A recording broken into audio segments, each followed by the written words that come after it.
नमस्कार, जय महाराष्ट्र. मी शामक दिन्यार दादाभाई, महाराष्ट्र सैनिक आणि मनसेचा मराठी भाषेचा एक महाराष्ट्राचा गुंड म्हटलं तरीही चालेल.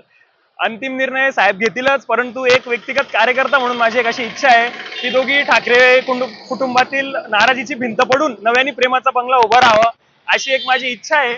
आणि आपण जसंच बघितलं की सध्या तरी आपल्याला कधी वाटतही नव्हतं स्वप्नातही की आपलं भारतीय जनता पार्टी आणि अजितदादा पवार गटाचे अजितदादा हे दोघी मांडीला मांडी लावून बसतील आणि सत्तेत एकत्र येतील.